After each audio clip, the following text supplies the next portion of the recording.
Hello and welcome. You're watching NDTV 24/7. I'm Osama Shab. Our top story: Prime Minister Narendra Modi addressed the Indian diaspora at a massive cultural gathering in Abu Dhabi this evening. The Ahlan Modi program at Zayed Sports City Stadium, attended by thousands, is one of the key events during the Prime Minister's two-day visit to the Gulf country. Prime Minister hailed India-UAE ties and said that both countries share a bond of talent, innovation and culture. He also added that UAE is India's third biggest trade partner. Interestingly, Prime Minister also made a pitch for his third term at this event, with just months to go for the Lok Sabha polls.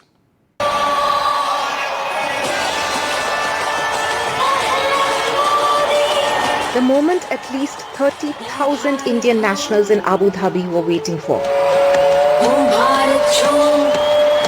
Ahlan Modi, an occasion for the Prime Minister to reach out to the diaspora, telling them about their incredible role, not just in the UAE, but also back home.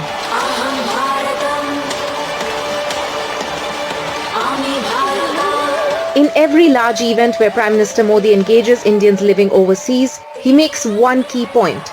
NRIs are ambassadors of India. They are a key part of the India story. Abu Dhabi में आप लोगों ने नया इतिहास रच दिया. Ahead of the Prime Minister's address, 700 dancers representing various states put together this stirring performance.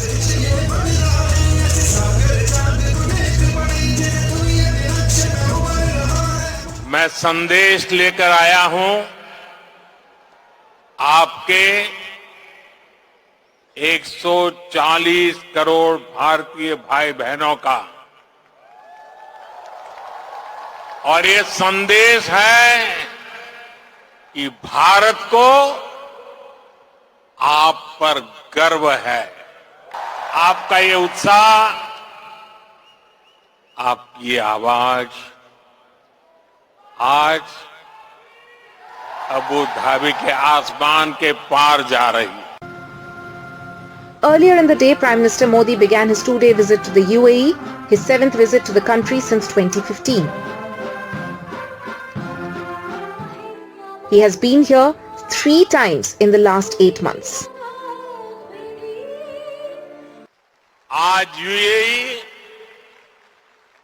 Bharat का तीसरा बड़ा ट्रेड पार्टनर है.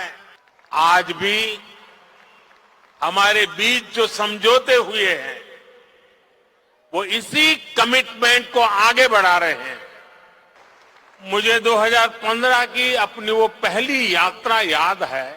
3 दशक के बाद किसी भारतीय पीएम की ये पहली यूएई यात्रा थी. तब एयरपोर्ट पर मेरा स्वागत करने के लिए तब के क्राउन प्रिंस और आज के प्रेसिडेंट अपने 5 भाइयों के साथ एयरपोर्ट आए. India and UAE share a strong bilateral relationship. Several key agreements were signed today. A bilateral investment treaty, an MOU on digital infrastructure project, an agreement to interlink instant payment platforms including UPI, and an interlinking of domestic debit and credit cards. On Wednesday, the highlight of PM Modi's visit will be the inauguration of the Baps Mandir, the biggest stone temple in the UAE. A temple with 7 spires which represent the unity of the 7 Emirates while paying homage to 7 key Hindu deities. It's an end of day 1, which has been a mix of bilateral events. Tomorrow he'll also be visiting the IIT, which has been set up here by the Education Ministry of India, besides the big temple inauguration ceremony. Farmers gathered on Delhi borders for the Dilli Chalo march from Punjab to press for their demands amid heavy barricading at Haryana-Punjab border and entry points into the national capital. The Haryana police hurled tear gas shells when a group of youth who were part of the farmers' Dilli Chalo protest march tried to break barricades set up at the Shambhu border in Ambala. The farmers retaliated to tear gas with stones. The High Court had earlier mentioned that force should be the last resort. The farmers have retired for the day and will resume their protest on Wednesday morning.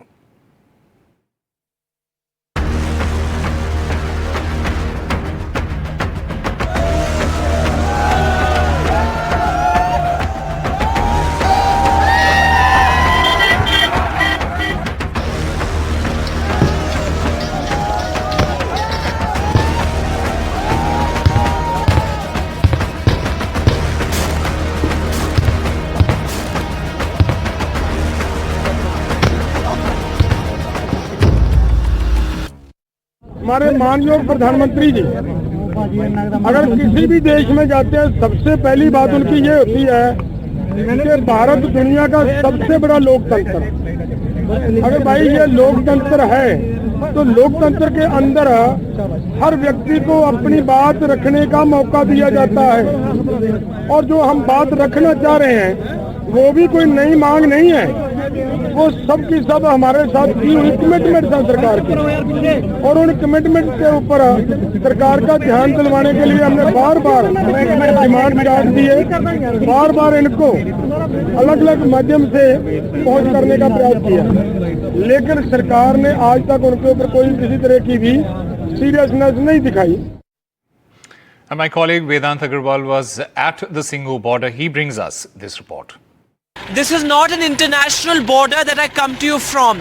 This is the Singhu border between Delhi and Haryana, and the kind of security arrangements that are being made here are truly unprecedented and never seen before. If I just walk through the border road, it's been completely fortified, and the kind of deployment here is absolutely startling. Just look at the number of rapid action forces, paramilitary forces, CRPF jawans, senior officials of the Delhi police that have been deployed here. There are these big cement blocks as well, sandbags on top of those, so it really looks like an international border. And just look at the layers and layers of barricading here.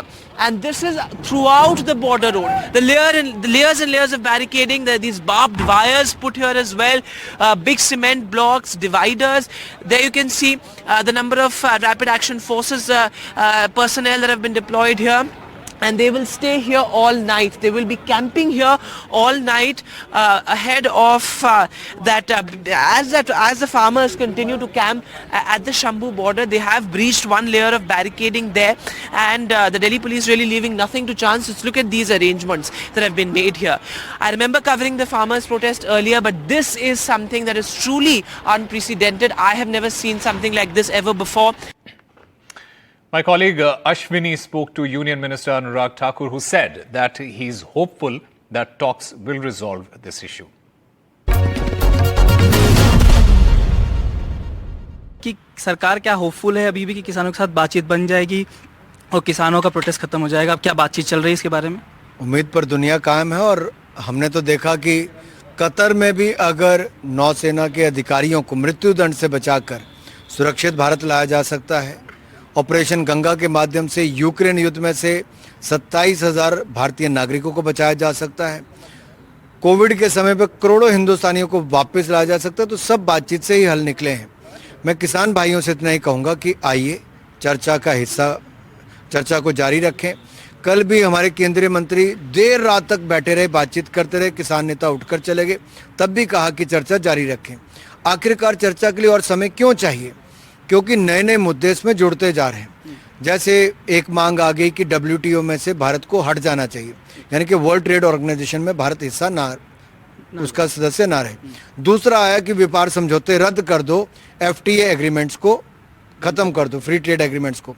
तीसरा आया कि smart meter ना लगाए जाए।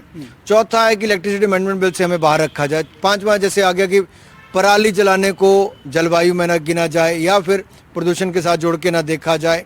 फिर आए कृषि क्षेत्र को जलवायु के हिस्से से बाहर रखें। ऐसे अनेकों और मुद्दे नए नए जुड़ते चले गए। अब जब नए मुद्दे जुड़ेंगे तो उस पर चर्चा करने के लिए समय चाहिए और हमने यही कहा कि हम कमेटी का गठन कर देते हैं या कृषि मंत्री जी के साथ सब मिलकर चर्चा कर लें। हमें भी अन्य राज्यों से और अलग अलग स्टेक होल्डर से बातचीत की जरूरत है। तो इसीलिए मैं आज भी कहता हूं कि आइए चर्चा को जारी रखें। Karnataka Chief Minister Siddaramaiah has lashed out against the centre and Prime Minister Modi after the arrest of Hubali farmers in Madhya Pradesh. The Congress in the recent past has been demanding funds for drought relief. The issue of farmers has turned into a centre versus state tussle dominating the state assembly. When Karnataka farmers said "Chalo Delhi," they met with a dead end in Madhya Pradesh when the Bhopal police arrested them. Karnataka Chief Minister Siddaramaiah took to social media platform X and demanded their immediate release while slamming the centre. He said the central government has been repeatedly trying to repress the farmers' struggles.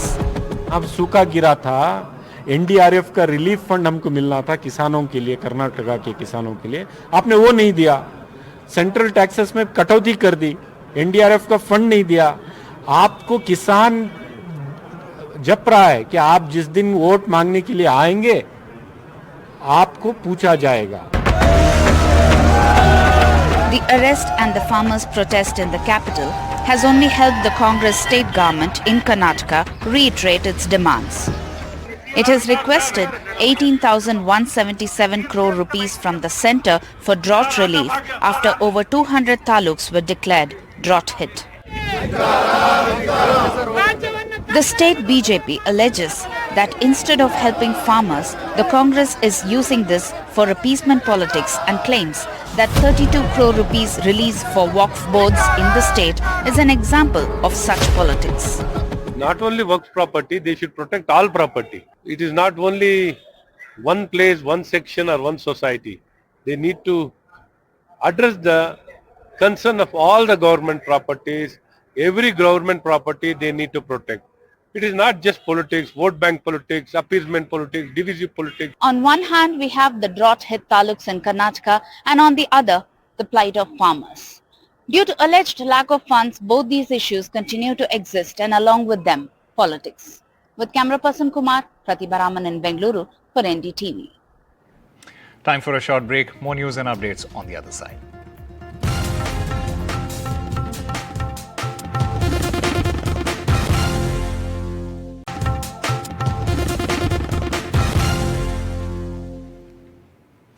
Welcome back. Sonia Gandhi is all set to file her nomination from Rajasthan on Wednesday for the Rajya Sabha seat that's being vacated by former Prime Minister Manmohan Singh. With 70 MLAs in the 200-member House, the Congress will comfortably get one Vidhan Sabha seat. MLAs from across Rajasthan have been asked to come into Jaipur, and the party may have a meeting of MLAs at the Congress party office ahead of Mrs. Gandhi's nomination. Harsha Kumari Singh has more details. The fact that she was offered from Karnataka, Himachal, and that she actually finally chose Rajasthan, there's obviously a clear political strategy behind it. It's not just about filing a nomination for the Rajya Sabha, but it's actually about having Mrs. Sonia Gandhi step into Rajasthan and represent the people of Rajasthan. And I think somewhere the Congress definitely has an eye on the Lok Sabha polls. Because, you know, so far the BJP has been doing 25 out of 25. And they're probably hoping that this time that hat-trick won't happen. Because, you know, the Congress was not entirely wiped out in the Vidhan Sabha elections. In fact, the vote share, the difference in vote share was just 1% or so. And the Congress has got a sort of a dignified 70 in the opposition. So it's definitely an eye on the Lok Sabha polls that she's been asked to contest from Rajasthan, where the Congress probably feels that there will be spin-offs for the Lok Sabha polls. That's definitely a calculation. But having said that, of course, it's going to enthuse party workers. It will also sort of paper over the schisms that were in the Congress with the Ashok Gehlot, Sachin Pilot kind of standoff. And it will probably, you know, help the Congress to go unitedly into Lok Sabha polls. MLAs are likely to come in, but of course now to rustle them up at the last minute may be a little difficult. So there probably will be a CLP meeting in the morning before Mrs. Gandhi files a nomination. But if all the MLAs can't be there, they'll probably still go ahead with some kind of an informal meeting. Gujarat government has moved to Supreme Court filing a review plea in the Bilkis Bano case. Gujarat had demanded removal of harsh comments against Gujarat government from the top court order. Remember, in January, Supreme Court had sent all 11 convicts in the case back to jail, cancelling premature release by the Gujarat government. In the review petition, the Gujarat government has said that comments like working together and colluding with the accused by the state government are inappropriate.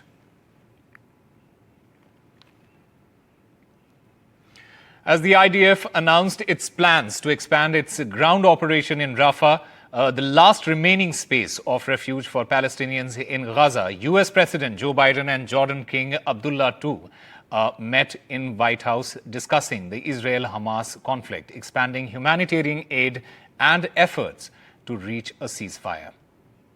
The major military operation in Rafah should not proceed without a credible plan for ensuring the safety and support of more than 1 million people sheltering there. Many people there have been displaced multiple times, fleeing the violence to the north, and now they're packed into Rafah, exposed and vulnerable. They need to be protected. A direct message from the US president to one of his closest allies. Israel cannot indiscriminately bomb targets in the densely packed Rafah region of southern Gaza, an area it says is the last remaining refuge of the Hamas. While Israel has been pushing Gazans to move south to Rafah for weeks or stay at their own peril, panic is now rising among civilians stuck in this roughly 5-month-long war as the Israeli Defense Forces expand their ground operations.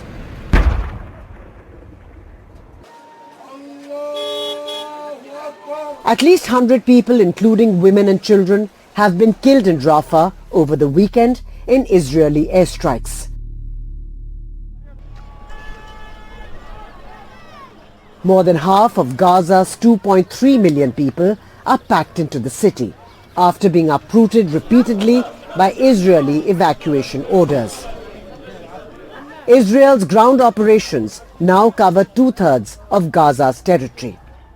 وهي نتنياهو وحكومته حكومة الحرب بتهدد باجتياح رفح واحنا وين بدنا نروح لكن لو قالوا لنا على وحاول يضغطوا علينا الهجرة الى مصر لن نذهب الى مصر سنعود أدراجنا الى غزة ونموت في غزة او في اي مكان على ارض غزة ولن نهاجر الى مصر او اي مكان اخر. UN officials warn that an attack on Rafah will be catastrophic, with more than 600,000 children in jeopardy. An imminent attack on the city could destroy Gaza's already depleted healthcare system that is hanging on by threads. While the US opposes any attack on Rafah unless conditions are made to protect its civilian population, it continues to provide military and diplomatic aid to Israel. The US Senate is close to passing a $95 billion foreign aid bill for Ukraine and Israel. Wrestling's world governing body on Tuesday lifted the provisional suspension on India but directed the National Federation to provide written guarantees that there would be no discriminatory action against the protesting trio of Bajrang Punia, Vinesh Phogat and Sakshi Malik. The suspension was imposed by United World Wrestling on August 23rd last year after the National Federation failed to hold elections in time.